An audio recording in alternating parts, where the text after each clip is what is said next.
Okay, we are live. We'll let it breathe just for a moment here. Hang tight, y'all. Hang tight, and hang 10 if you can manage that.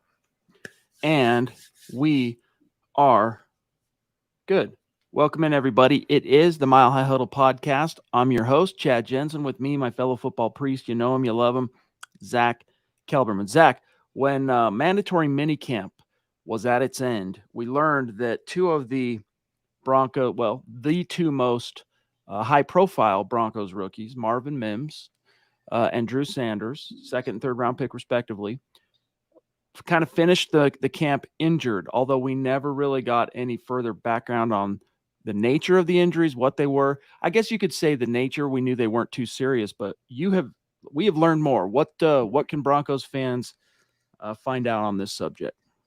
Being the great insider that he is, Mike Kliss had tucked away in a rookie piece previewing training camp that Sanders and Mims are dealing with muscle pulls in their legs, which is a soft tissue injury, nothing too serious, but you don't want to push them if you don't have to.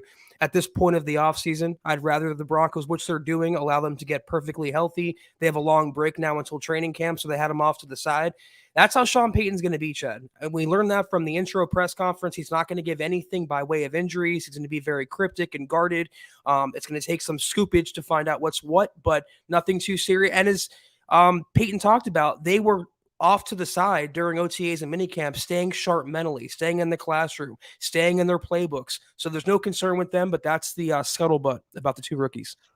That is what makes these two guys in particular, really this whole class, but I'll keep it focused on the subject at hand. So exciting is we can see and we know how much talent they have. I mean, Marvin Mims, explosive wide receiver, very versatile, can bring a lot of different um, attributes to the offense. Drew Sanders, inside, outside, but it's their smarts, it's their football IQ, it's how quickly they've been picking things up and kind of assimilating that makes me, Zach, even more encouraged in terms of year one impact. Yeah, I mean, even Kliss wrote he expects both players to be starters from day one next year. It could be a learning curve or an acclimation period because on both depth charts for Mims and Sanders, there's established rookies, established veterans already in their spots. But next year, Kliss talked about Cortland Sutton, Tim Patrick, the guarantees coming off the books. They talked about Josie Jewell would be a free agent, Jonas Griffith a free agent. That would mean Sanders can slide into a starting role opposite Alex Singleton. So they're going to be contributors in 2023, but the expectation is they're going to be full-time starters come 2024. Zach, do you drink a lot of water? I try to, yeah. Big bottles, Like, always how much nice do you to me. think you drink a day? I try to drink, what is it, 8 ounces or whatever, or 8 cups of water. And Eight I just have cups. big bottles that I go through. I'm trying. I'm not a water guy. I don't really like drinking water, but in the interest of health, I'm trying to drink a whole gallon. And I found this rad jug that you can either go by like, oh, it's 7 a.m. drink, oh, it's 9 a.m. Yeah. Or straight up like, whoops, ounces, milliliters, whatever. It's been very helpful. David, what's good, bro? Very nice to see you. Love your T-shirt, as you know, big dog. The Papa Bear, as he is known in his neck of the woods. He says, "Good evening, Broncos country. Chad, Zach, Dylan, and Deacon Scott. MHH for life. Buckham times 3. That's with a B. Denver Broncos for life."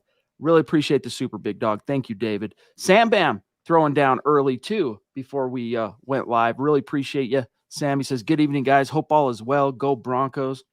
All is well. Hope you're doing just as well, Sam. Troy, another before we went live, super. We are so blessed. Thank you, big dog. He says, "Hey guys, I trust Sean Payton, and now I really trust Sean Payton because I really trust Peyton Manning.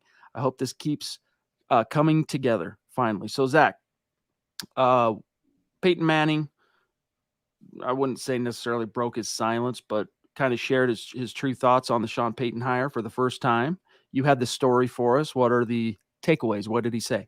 Basically, last summer, after Sean Payton stepped down as Saints head coach, Peyton and Peyton Manning and I believe Eli Manning were on a golf trip together. And it was on that trip where Peyton learned a lot about Sean. I'm going to just call Sean by his first name for effort of to easiness.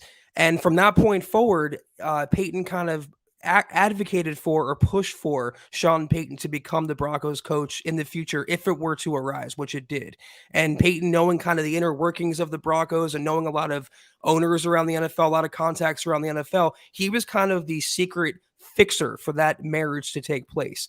And Peyton Manning said, I'm all in on Sean Payton as Broncos coach. And he was confident that Broncos ownership would give Sean Payton what he needs to be successful. And as I wrote, they gave Sean $18 million a year and made him the second highest paid coach in the NFL. On top of that, Sean Payton came in and said, listen, I want offensive line help. I want 2 new starters. What they do, they shelled out $140 million combined for Mike McGlinchey and Ben Powers. So Payton's absolutely right that the Broncos have acquiesced, and as they should, to Sean.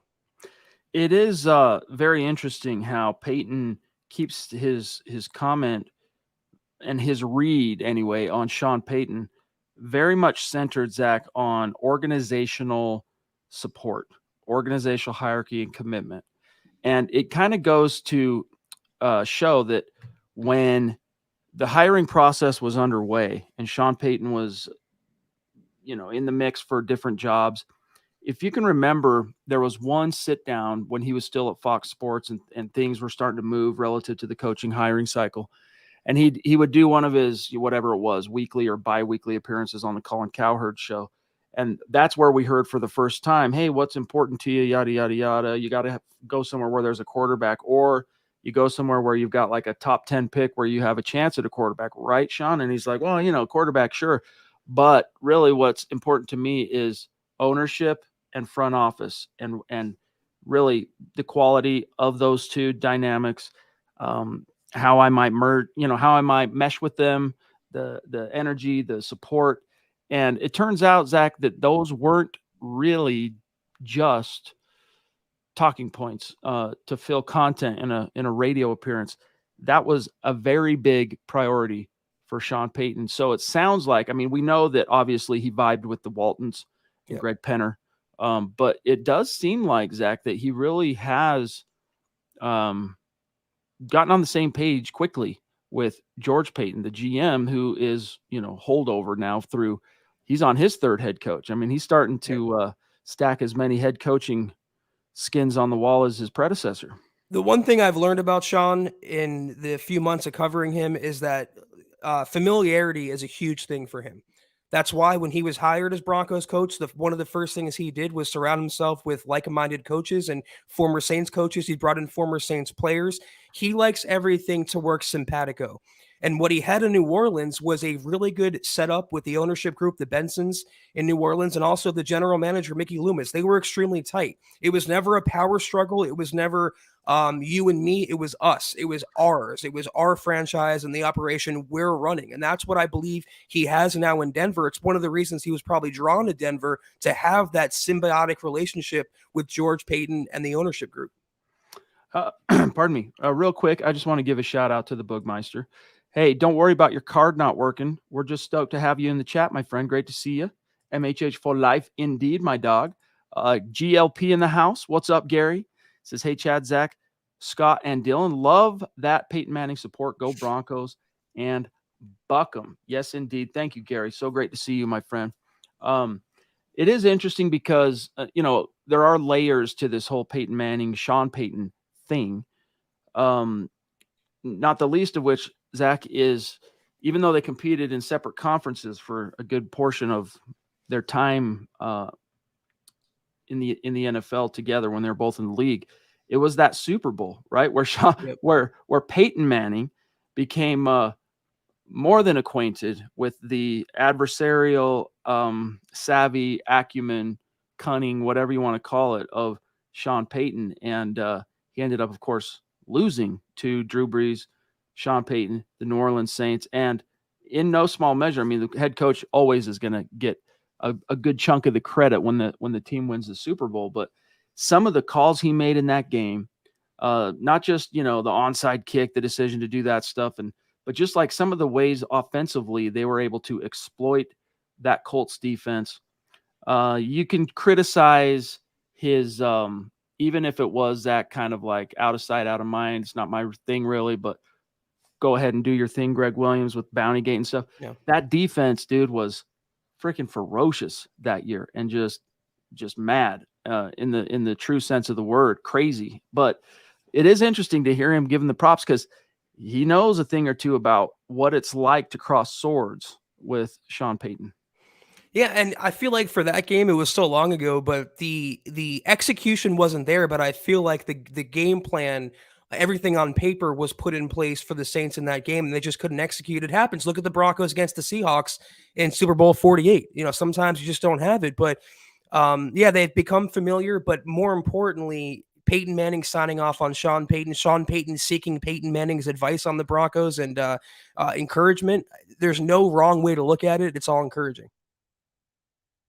Yeah, that was maybe, perhaps the most famous onside kick, indeed. Um, Jr. Try or Junior, whatever. I can't remember, but try and stay cool, big dog. In the literal sense, you're already cool in a figurative sense. This we know. Okay, Zach. So back to some of the topics at hand. Now we are. What are we? We still have a good month till training camp rolls around.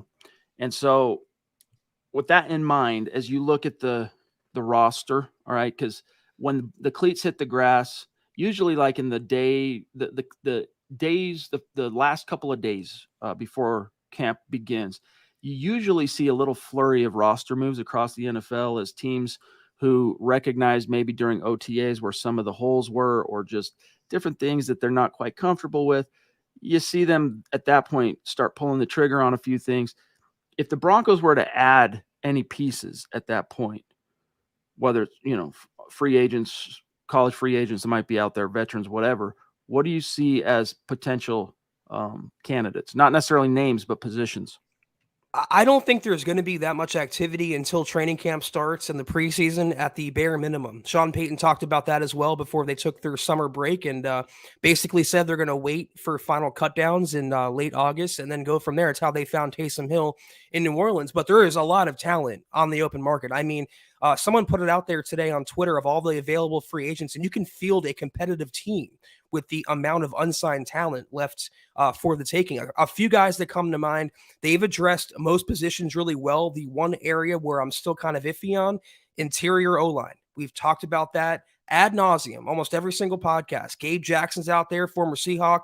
He was kind of iffy last year, but, he's a good swing guy to have in the Cam Fleming role. Ben Jones is out there, former starting center with the Titans. It's a guy I've wanted from day one since he got his walking papers in Tennessee. I mean, a one-year deal for a veteran that can come in and either be the starter, taking over for Cushenberry, or a key backup. You can never have too many quality offensive linemen. So I am looking there first and foremost. There is the topic was triggered for me by the article Eric Trickle had. And by the way, Scott, I don't know what it is, but Zach has a Mac, right? He uses Apple. He's never, ever laggy, ever. Do you ever notice Zach being laggy? Thumbs up if it's a yay. Yeah, I don't ever either. So it's like StreamYard loves something about Mac or Apple tech. I don't know what it is. They just work. So I might have to look into one of those bad boys. But yeah, there is an article that Trickle posted, 15 free agents that are still available out there as of right now for the Broncos needs. We might get into that here in just a minute. But Zach, I want to segue for a second and pick your brain at the risk of more lags on something that Peter King wrote. Now, this is actually quite old news, but it was dredged up in an article that Keith Cummings had for us today at MHH on brand new, straight from playing into coaching, quarterbacks coach in Denver, Davis Webb. So this is something, Zach, that King wrote in late February, but I want to get your take on what you think he's really getting at here. This is what he said, quote, "I think the most interesting real football item of the past week was Davis Webb retiring from football to become Sean Payton's quarterbacks coach in Denver. That's a whoa. Payton will not only be coaching Russell Wilson this year in a crucial year for them both, he'll be putting a first-year position coach in charge of coaching Wilson. Not that Webb won't be a good coach, but throwing him into a this is the interesting part. Raging Inferno in year one is an interesting move by Payton, to say the least. Webb goes from starting for the Giants in their regular season finale to coaching Wilson 6 weeks later, close quote. So the words I'm really like curious about here is Raging Inferno. What do you suppose he means? Just the stakes being as high as they are? I'll get to that in a second. First of all, no one's forcing Davis Webb. No one held him hostage and said, you have to work for the Broncos and coach Russell Wilson. He willingly retired and signed on under Sean Payton. And also, let's keep in mind really quickly for context, it's appropriate in this case. Peter King last year around this time called Nathaniel Hackett a football savant. So maybe take what King says about the Broncos with a tiny grain of salt. I don't agree, though. I don't think you do as well, that it's a raging inferno. Why?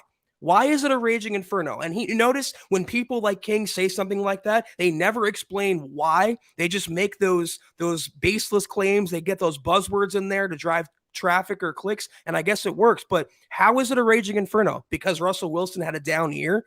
Why else is that the case? You hired Sean Payton to improve Russell Wilson. You're going to get a better team. King has been around the NFL long enough to know that what happened last year was not solely Russell Wilson. In fact, Russell Wilson was probably the smallest part of that equation. Look at the injuries, the coaching, yada, yada. I don't agree, Chad, but I'm also, for the thousandth time, I'm not surprised that someone, even as esteemed as Peter King, would reach for the low-hanging fruit. Yeah, it is it's a little hyperbolic. I'll agree with you on that front for sure. I think it speaks to the perception of Russ. You're right that he should maybe know better, Peter King, but I think it really does kind of lay bare the perception of the Russell Wilson situation in Denver. And that is, pardon me, that most in the national perspective, they kind of view the Russell Wilson situation in Denver as being like on the brink of catastrophic. Like, it's one straw away from the camel's back breaking, basically. And to then infer what he's talking about, the raging inferno, it's like you really want a first timer in such a, as they perceive it. Again, this is as they perceive it, such a sticky situation that takes some cashews, to quote you, my friend. I think really what he's probably, that there's something to that. I think obviously I'll agree with you on that, but I also think that Raging Inferno speaks a lot to the stakes generally. So this isn't just, hey, we just spent a ton of money on a new head coach, and then we also, gave up some precious draft capital to get him here. But it's also like, and those expectations that come with hiring a 15-year former NFL head coach with a Super Bowl ring. But it's also the fact that the Broncos gave Russell Wilson $250 million in new money, only to, in year one, win just 5 games. Now, we all think it's going to be great that Peyton's going to come in here and do his thing. It sounds like Peyton Manning is of a similar mind anyway. But the stakes are relatively high because, people start talking, Zach, about, Russell Wilson's, if he doesn't get on the same page with Peyton, or if he fails to launch in year one with Peyton, Broncos can just, move on next year. It's not that easy.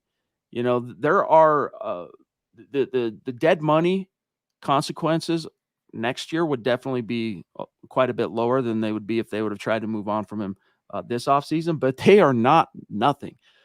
Pardon my bad grammar. They are still extremely, extremely harsh. All right. So if Russell Wilson, what I'm getting at here, if he doesn't work out, right, the Broncos end up in, once again, between a rock and a hard place, because they could just rip the Band-Aid off and go ahead and release him and and even try and take some of the sting off of it by post June 1st and all that stuff. But they're still going to take one on the chin, not only in 2024, but 2025 and beyond. All right. And then they got to still have the resources to put a team together, Zach, and, go back to the well with the quarterback. So maybe that's what he's speaking about, is like, hey, if it doesn't work out this year and you're putting a brand new first-time quarterbacks coach kind of in charge of that, bold move, Cotton. But why is the presumption that it's not going to work out? Why, if you're someone who's been around the NFL like Peter King for 40 years or whatever, why wouldn't you realize Sean Payton's track record involves making even the worst quarterback look at least serviceable? And, I'm not shaking my head at you, the points you were making, Chad. I think that's how the national media sees the Broncos. Exactly. But the situation with Russell Wilson using that word, is this Antonio Brown? Is he some toxic cancer on the Broncos roster, or is the media making him that? Is the media, analyzing and picking apart exercises and workout videos and catchphrases? Russell Wilson is not doing that. That's Peter King in the media. A raging inferno, was it a raging inferno in week 17 and 18 last year? If you're Peter King, do you bother putting on the film and watching how Russell Wilson looked when Nathaniel Hackett, the football savant, was no longer in the building? Russell Wilson looked a lot better, Chad. And to the last point here, there's so much I can say, but we need a whole podcast. Davis Webb. Yeah, he has the title of quarterbacks coach, but when you boil it down, Sean Payton runs that offense. He is the head coach, he is the OC, and beneath him is, guess who? Joe Lombardi, who's the technical OC and also was a former quarterbacks coach. Davis Webb has the title, but kind of like Ed Donatel had the title of DC under Vic Fangio, it's very nominal. It's almost like an internship for Davis Webb. So to focus your column on that and try to critique the Broncos in a negative way because Davis Webb was thrown into the situation that he didn't even explain what it was is a little out of bounds for someone like Peter King. Yeah, it's hyperbolic all around. I mean, it really is, but it speaks again more to just that outside the building perception of the situation in Denver, right? Like the lay of the land, let's say, rather than situation. I think when we look back on the 2023 season, like in this exact spot, June 26, 2024, I think you're going to see guys like Russ, guys like Payton laughing at all of the hot takes and just kind of taking the low hanging fruit and thinking the worst of every possible situation. Again, it's like people forgot that Russell Wilson, it was a down year. We can talk about all the different mitigating factors as to why. But again, this is a guy who now, Zach, going into his 12th season, 9-time Pro Bowler. And yes, Colby, exactly, bro. Coaching. What was one of the hallmarks of Russell Wilson's decade-long reign in Seattle? Coaching. All right. We could pick nits at some of the offensive coordinators, that they kind of cycled through at times in Seattle. But at the top of it all was one of the most accomplished and respected NFL head coaches of this era, Pete Carroll. Coaching. He's obviously, in retrospect, Zach, he seemed to know the best way to get that sausage made with the quarterback that he had. And even though he wasn't the one calling the offense, he wasn't the one necessarily designing the offense. From a philosophical perspective, he laid down the law, and the offensive coordinators had to toe the line, and they did. And Russell Wilson did what he did. 8 Pro Bowls in 10 years. His team only missed the playoffs, or 9 Pro Bowls, pardon me, only missed the playoffs in 2 of those seasons. So coaching is so crucial.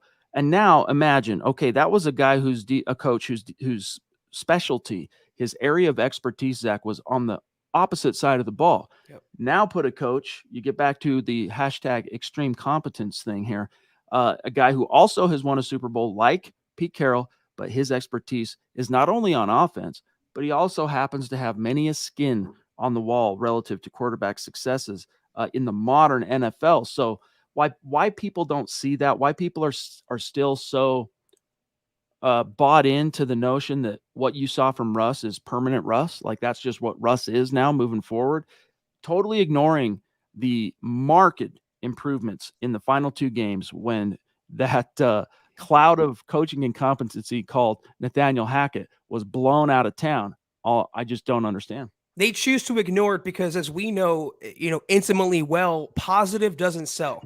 Negative sells. Critique sell, and lambasting sells, and getting on someone for a dance and making that a viral tweet, that sells. And that's what Peter King, I think, was trying to do by calling it a raging inferno. I'm just so sick of Russ being regarded as this like high-level criminal. Is he out there getting arrested? No. Is he driving drunk? No. Is he Doing drugs? No. What is he doing wrong? Okay, he had a bad season. He's being blamed, though, Chad, for him being traded to the Broncos and all the picks they gave up. That wasn't his fault. He's being blamed for being offered a $250 million contract. The Broncos willingly gave him that. Okay, he didn't earn it last year, but when you look at the sample size of Nathaniel Hackett and no Nathaniel Hackett, Russ was a quarterback reborn. And I'm not even being hyperbolic. I'm not exaggerating. Put on the tape. But that would require objectivity, and the media has none of that. Kenny, dude, it's so great to see you. Thanks for jumping in. Thank you for the super chat, big dog. Says, good evening, fellas. Glad to catch you live. I've been out of town for work. Glad to be back home with you guys, though. Buck 'em. Indeed, Kenny. Thank you, big dog. Really appreciate you. Zach, I want to shift gears for a minute. We're at 25 minutes, and it's a Monday, knee deep in the middle of the NFL desert. So we'll keep tonight relatively short. So if there are burning topics, guys, or questions you want us to get them in the chat. But in the meantime, Zach, I want to segue to an interesting article from Dylan Von Arx, who, of course, moderating the chat for us on YouTube. And this is a article that is, hey, here, who are the four most likely Pro Bowl All-Pro candidates for the Broncos this year? I'm going to quickly touch on each one, but not only am I trying to draw some attention to this really fun read from Dylan, but the reason I'm getting to this now, Zach, is I want to talk about who else might fall under this umbrella of potential. Now, these might be the most probable candidates for such accolades, but I want to get to who else might actually be have a Pro Bowl or an All-Pro nod in store. So what does Dylan write? Of course, Russell Wilson, Jerry Jeudy, Justin Simmons, Patrick Surtain. Okay, go read it. It's really good stuff. But Zach, who else could possibly be in line for some individual accolades? Because one of the things, real quick, last little thing, one of the things that has obviously contributed mightily to the Broncos over the last 4 years, especially, kind of having that one All-Pro, one Pro Bowler, 0 Pro Bowlers, one All-Pro, whatever, is the lack of team success. It all trickles down. Right. The Duchess, what's up? Michaela, what's going on? Great to see you. It all trickles downhill. So when a team is having bad collective results, it usually, unfortunately, affects the individuals who even are deserving of those accolades. So then you look at the teams who do succeed. How many of those guys who end up like Chiefs, for example, Pro Bowlers, and think back to even some of the Peyton Manning Bronco years, some of the Peyton Manning Indy years, there were guys each and every year, man, that all things being equal, probably weren't as deserving of a Pro Bowl or an All-Pro nod as some of their peers across the league. But because the team was so good and that scrutiny and that hype and that focus was so bright, benefited them. So who are some of those guys, if the Broncos do have team success, where it raises their ship, so to speak? First of all, really good article by Dylan. I would recommend highly checking that out. I love what he wrote there about Russell Wilson after the fever dream that was 2022. It's the perfect way to put that. I agree with this list wholeheartedly. And what you said as well, it's a popularity contest. It depends on external factors like team success or what's in the news cycle. I bring up Tyler Huntley when I make that point. He made the Pro Bowl last year. He threw 2 touchdown passes in relief of Lamar Jackson. Right. I mean, it's become almost a joke. All-Pro is a little more respected, but Pro Bowl is all popularity contest, has been for quite a while. The only name I can think of, top of my head, that can have a legit shot, if he stays healthy, which is the biggest if here, Randy Gregory. Off the edge, you're going to play in an aggressive defense. You are probably the pillar of that defensive front seven. He plays all 17 games. I can see him hitting double-digit sacks and getting to a Pro Bowl. But I'm going to add a little addendum to this because I am this high on Sean Payton as Broncos coach. A little extra award section for Coach of the Year. I can absolutely see Sean Payton at least being in the running if he turns his team around and they double their win total from last year. Not impossible considering they won 5 games, but if they win 10, 11, 12 games, Sean's going to be in that mix, and rightly so. Well said. I'm going to throw a few names out that I'm not, these are not predictions. These are guys who I have marked for, depending on how they perform individually, of course.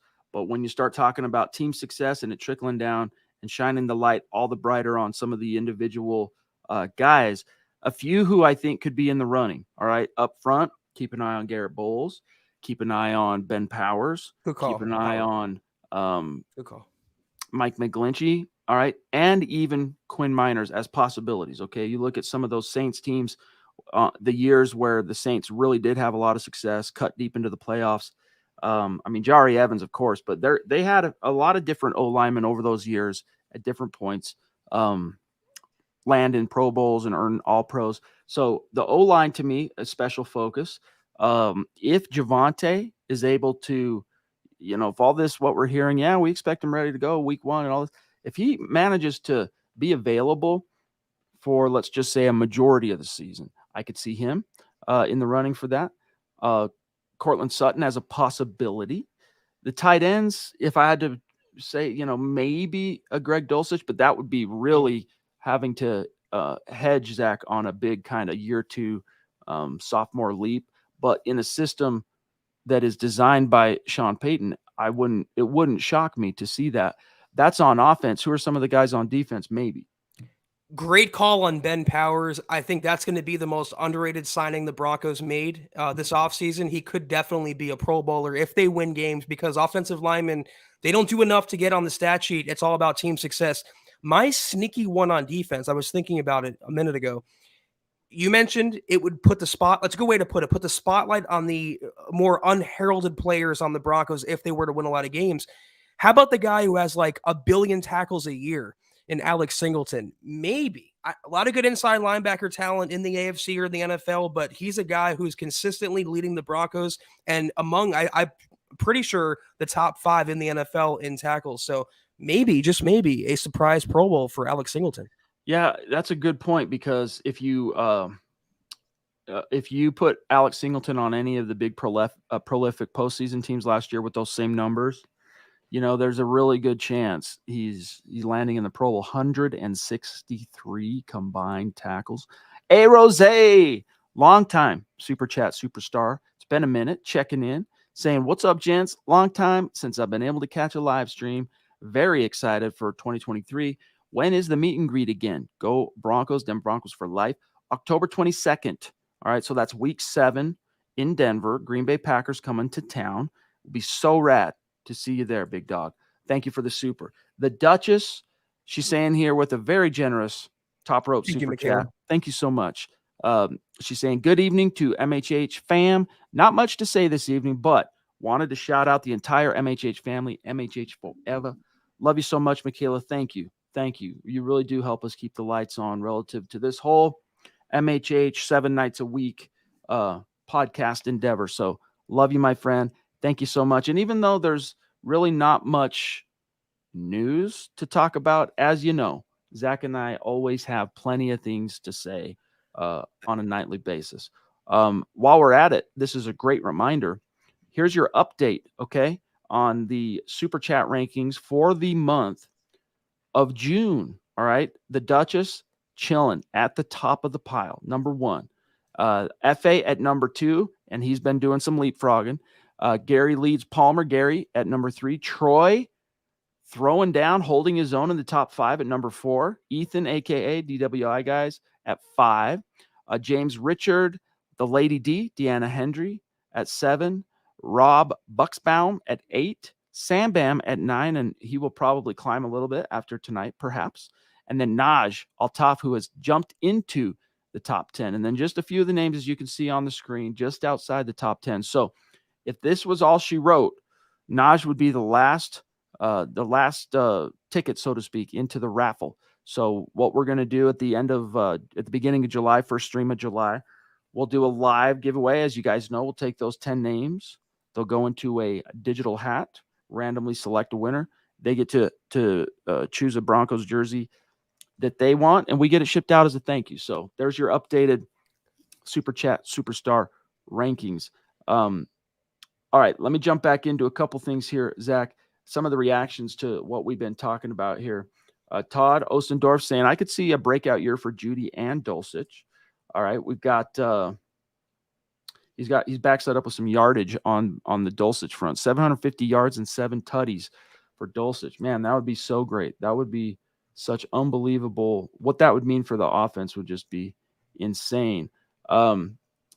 Brendacho saying Peyton for coach of the year, Russ for comeback player, I think. Or wait. Comeback player of the year. Yeah, comeback player of the year. And then Judy Simmons-Sertan, Randy Gregory for the Pro Bowl.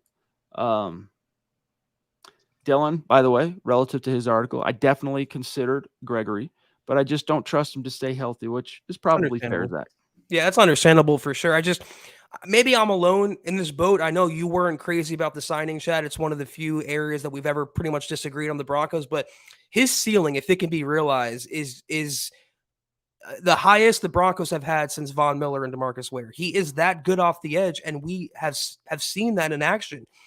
When he was healthy last year, who was the only player providing consistent pressure on the quarterback? That would be Randy Gregory with those long alien tentacles. If he does stay healthy, I could see him easily being a 10, 12 sack guy. I don't know about a Pro Bowl, but he'll definitely be in the running. Man, it's going to be fun to see how it shakes out. I'm just checking here. We're about out of time. We'll probably call it soon. KB, what's going on, Kenny? Great to see you tonight. Thank you for the super big dog. He says, what do you consider a successful season for Russ? I say 28 touchdowns and 8 interceptions. What about the running back totals? I say 18 combined touchdowns, rushing and receiving. So this is a very interesting topic, Zach. And I just want to, before I serve this over to you, Thomas Hall had a very edifying, very interesting article over the weekend talking about 4 of the year 1 improvements that Sean Payton made as the Saints head coach. So that first year, 2006, how they will translate also to year 1 improvements with the Broncos. And one of those points, he landed on quarterback, of course, which goes without saying how much Sean Payton, adding Drew Brees, upgrading that position over the previous year's quarterback, Aaron Brooks, etc. I just want to quote one thing. The improvement at quarterback for the Saints in 2006 was incredible. Tom writes, on a per-game basis, New Orleans' completion percentage increased by 15%, yards by 25%, passing touchdowns by 63%. The decrease in interceptions was a whopping 47%. All right, now, last thing. Peyton is not tasked with finding a new quarterback in Denver like he was in New Orleans, but returning Russell Wilson to his former self. Now, generating a 15% and 25% improvement in completion percentage and yards, respectively, might be a bit of a stretch, he writes, for 2023.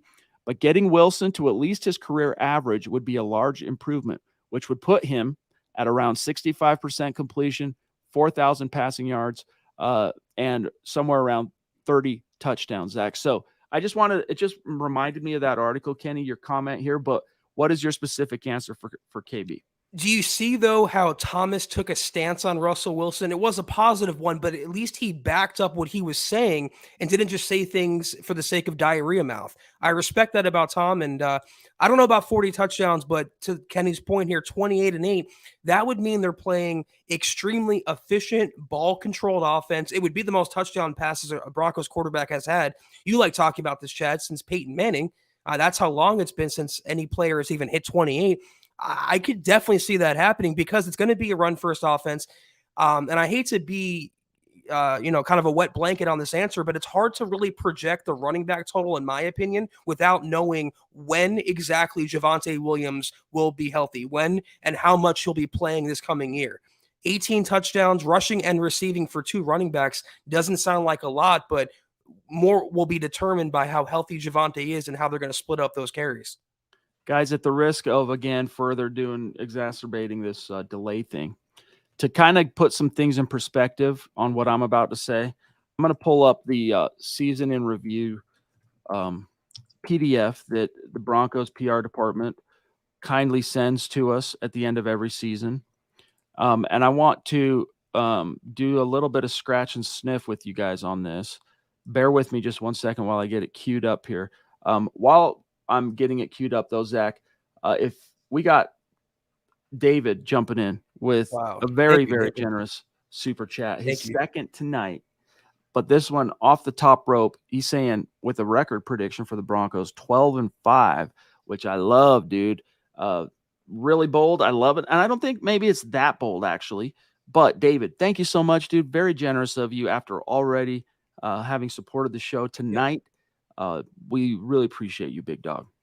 Yeah, thank you so much. That's amazing. 12-5 is like you said, Chad, not that outrageous if things break a certain way. You know, luck's a big part of the NFL. You got to stay healthy, you have to stay consistent, and you have to have the breaks going your way. The Broncos haven't had their breaks go their way in quite a while. If Sean Payton transforms Russ from a bottom 5 quarterback to a top 10 quarterback, and if the defense even plays the same as last year under VJ, I can absolutely see, if not expect, Denver to reach double-digit wins, Chad. I have that much confidence in Sean Payton. Okay, so bear with me one sec. I'm scrolling down to see some team totals. Hang tight. So this isn't exactly what I want. Let me go back to the top. Okay, so let's at least look at this. So rushing yards, the top 3 rushers in Denver last year were Latavius Murray, Melvin Gordon, and Russell Wilson. So combined, they were at about, let's just say, 1,300 rushing yards. Okay, and then as far as rushing touchdown, that's combined. And then as far as rushing touchdowns, let me check something real quick. Statistics. I'm going to switch this to a different screen here because I just realized they have a different PDF for the stats. So hang tight one sec, guys.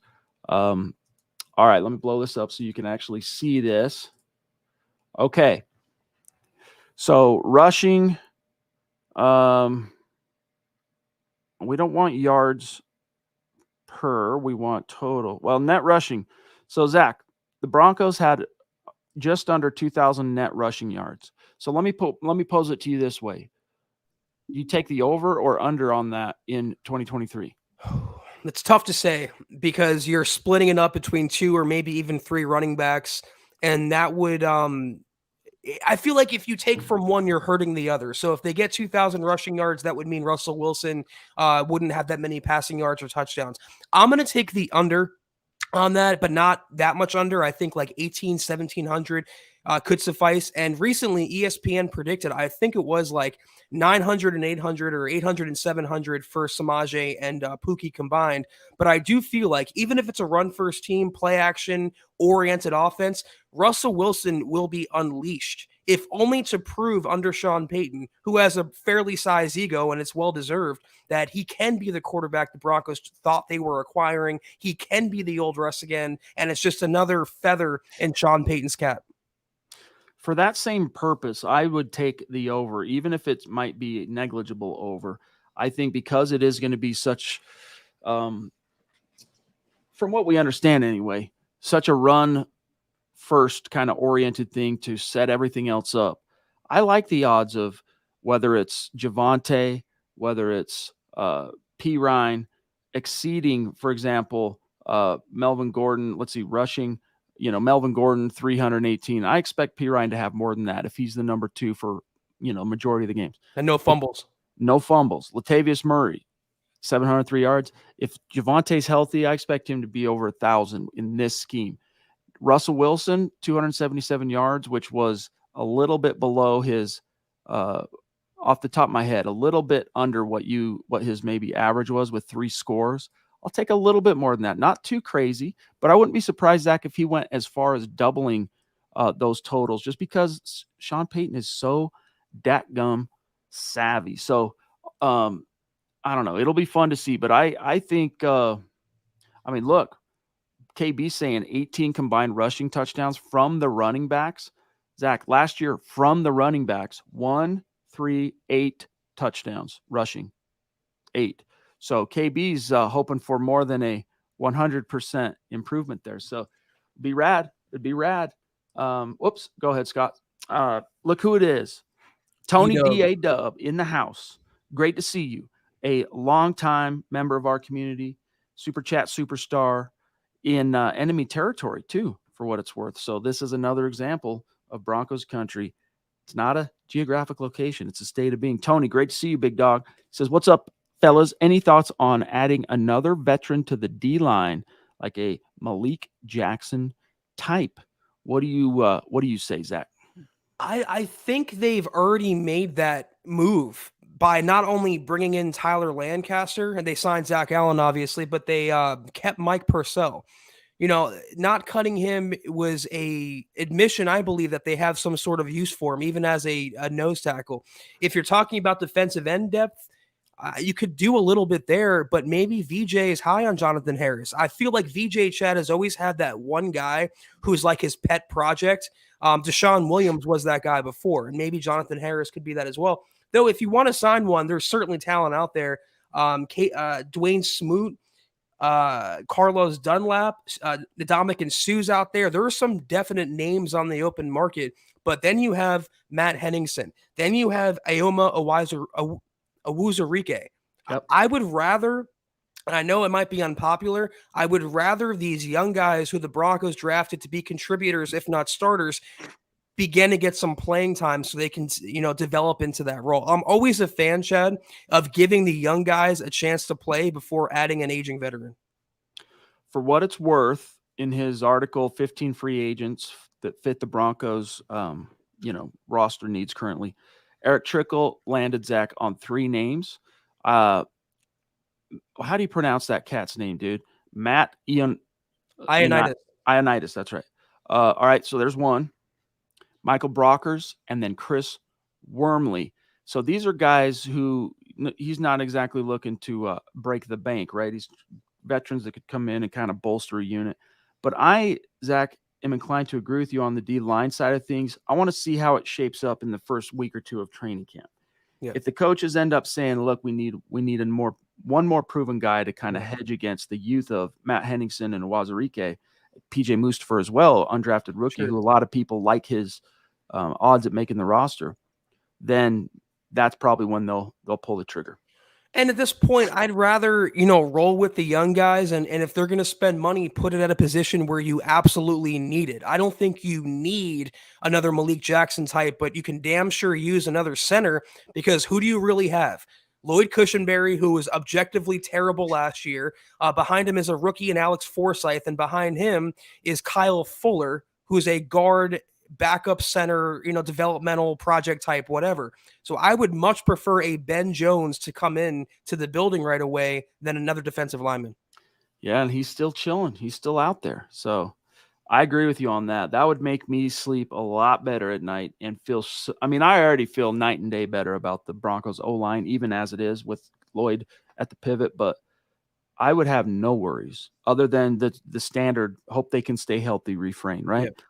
But guys, we're about out of time, so let's grab this from KB. And unless there's any burning topics or super chats in the chat, we'll probably dip on out. But KB wants to know: Have you seen the video of Sean Payton purportedly smoking a bong? Zach and I have both seen this video. We talked about this when it first came to light.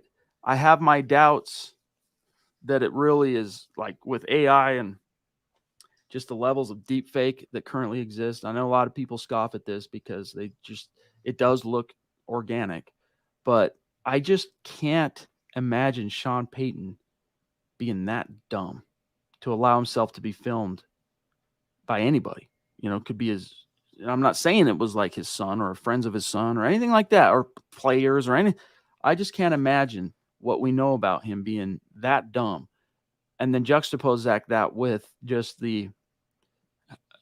how far that technology has come in just the last year alone. I just have my doubts. I'll just put it that way.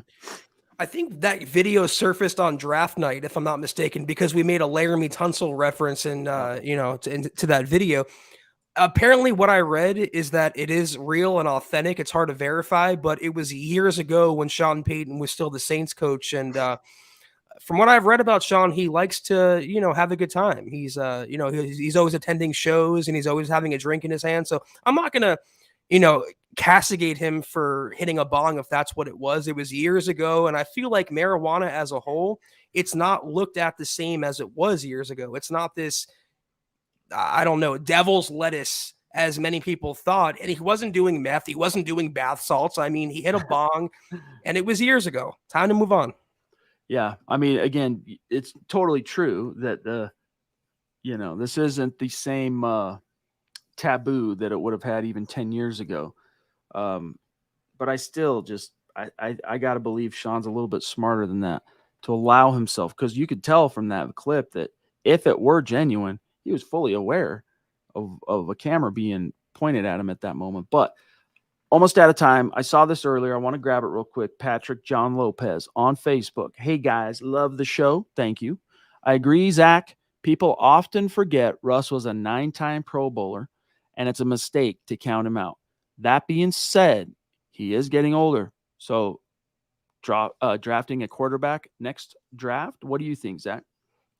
I'm not crazy about Patrick's suggestion, if only because I know I'm going to misspell that a few times if he becomes a Bronco, and I would not appreciate that. But, I appreciate your support, Patrick, and, echoing my point.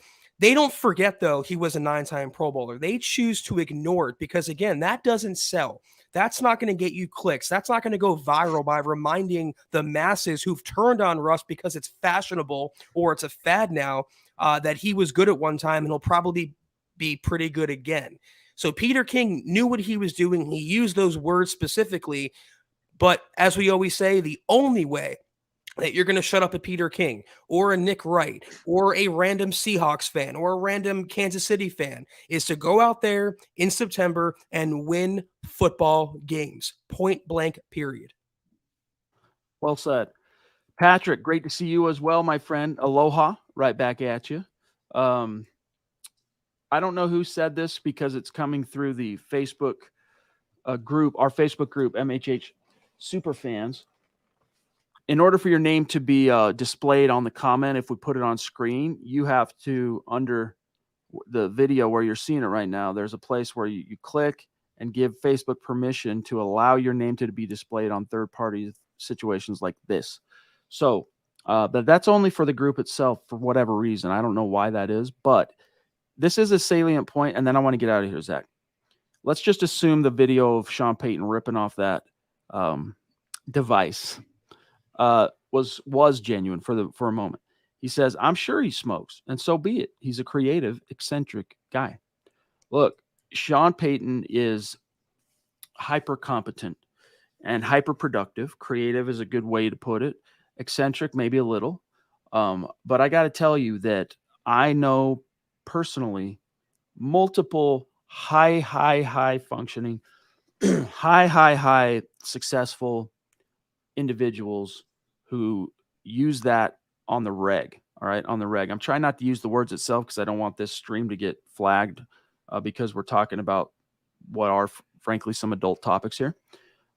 I don't believe in it, etc. But I do know that it's not the end of the world. I see it with some very high functioning people that use it on the reg. So my point being, even if we were to take it, Zach, at full face value and just assume for the sake of our conversation it's true, it doesn't change anything in how I perceive Sean Payton.